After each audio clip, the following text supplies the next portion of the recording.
नव्या ने रिया के बालों को ठीक से पीछे किया और उसे आराम से वापस उसकी जगह पर लेटा दिया। उसे नजर आ रहा था कि इतनी बात करने के बाद रिया थक चुकी थी और अब उसे आराम की जरूरत थी। रिया ने भी सिर हिलाते हुए नव्या को हाँ कहा और उसे मुस्कुराते हुए बाय किया। आप मुझे देखने आती रहेंगी ना? नव्या के मुड़ते ही रिया ने बड़े प्यार से उससे पूछा। ये सुनकर नव्या के कदम रुक गए और उसने तुरंत पलटकर जवाब दिया, हाँ बिल्कुल आऊंगी। नव्या का जवाब सुनकर रिया के चेहरे पर एक अलग ही सुकून था। इसके बाद जब रोहन नव्या को वार्ड के बाहर तक छोड़ने गया तो उसके चेहरे पर टेंशन नजर आ रही थी। रिया की बातों से रोहन इतना एम्बैरेस हो गया था कि वो नव्या को नजर उठाकर देख भी नहीं पा रहा था। उसे समझ नहीं आ रहा था कि वो किन शब्दों में नव्या से माफी मांगे। Ma'am I am really sorry, Riya की बातों का बुरा मत मानिएगा। वो बच्ची है, वो कुछ भी बोल देती है। मैं उसे अच्छे से समझाऊंगा मैम, वो फिर कभी ये सब नहीं कहेगी। एक्चुअली मुझे लेकर थोड़ी ज्यादा परेशान रहती है इसलिए। रोहन ने बड़े संकोच में कहा। रोहन रिलैक्स, तुम छोटी छोटी बातों पर इतना स्ट्रेस क्यों लेते हो? मुझे बिल्कुल भी बुरा नहीं लगा और रिया ने जो कहा बिल्कुल सच कहा। तुम सच में बहुत हार्डवर्किंग और डेडिकेटेड एक्टर हो। अब मैं चलती हूँ, किसी भी चीज की जरूरत हो तो मुझे बताना। इतना कहकर नव्या वहां से निकल गई। घर जाते समय भी वो रोहन और रिया की प्रॉब्लम्स के बारे में ही सोच रही थी।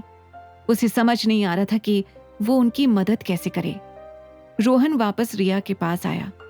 अरे तुम इतनी जल्दी वापस क्यों आ गए? मैम को बाहर तक ड्रॉप नहीं किया क्या? अरे मैं तो जागी हुई हूं ना अभी। रिया जरा तो कंट्रोल रखा कर अपनी जुबान पर। क्या बोले जा रही थी मैम के सामने? रोहन ने उसे धीरे से डांटा। अरे सच ही तो कहा। वैसे एक बात कहूं, सच में मैम बहुत सुंदर हैं और जितनी सुंदर हैं उतनी ही अच्छी इंसान भी हैं। रिया, वो मेरी मैनेजर हैं, साथ में काम करते हैं हम। इससे ज्यादा ना कुछ है और ना होगा, इसीलिए बार बार ये रट लगाना बंद कर और सो जा अब। भाई तुम कब तक इस टॉपिक को इग्नोर करते रहोगे? मैं जानती हूँ कि मैं अब ज्यादा दिनों के लिए तुम्हारे साथ नहीं हूँ। मेरे बाद तुम अकेले पड़ जाओगे। कोई तो होना चाहिए ना जो तुम्हारे साथ रहे, तुम्हारा ख्याल रखे।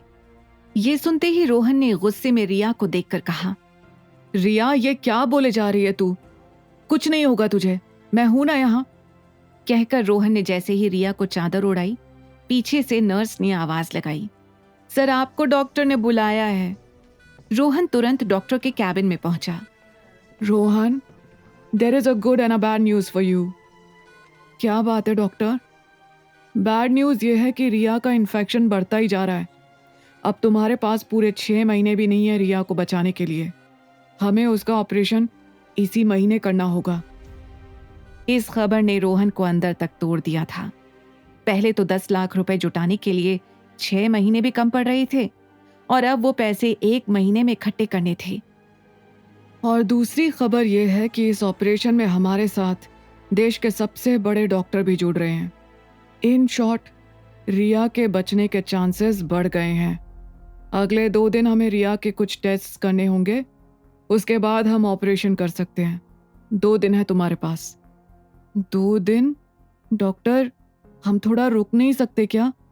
आई मीन 10 दिन मिल जाते तो 10 लाख रुपए।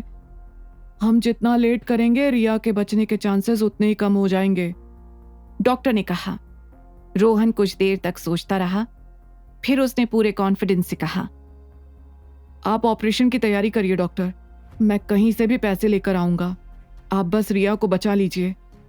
उसने सोच लिया था कि उसे अपना खून भी बेचना पड़े तो वो भी वो करेगा, सिर्फ रिया के लिए। जैसे ही वो उठकर जाने लगा, डॉक्टर ने कहा, उसकी जरूरत नहीं पड़ेगी, हम डायरेक्टली प्रोसेस शुरू कर सकते हैं। ये सुनकर रोहन हैरान रह गया। मतलब डॉक्टर, बिना पैसों के कैसे? आपके साथ जो लेडी आई थी उन्होंने रिया के ट्रीटमेंट के लिए पैसे दे दिए हैं। 10 लाख रुपए जमा हो चुके हैं। हमें बस अब रिया के कुछ टेस्ट्स करने हैं, डॉक्टर ने बताया। आखिर कैसे किया था नव्या ने इतना बड़ा पेमेंट? आगे की कहानी जानने के लिए देखिए अगला एपिसोड सिर्फ पॉकेट एफएम के यूट्यूब चैनल पर और द रिटर्न के सारे एपिसोड्स को सुनने के लिए डिस्क्रिप्शन में दी लिंक से डाउनलोड करें पॉकेट एफएम ऐप।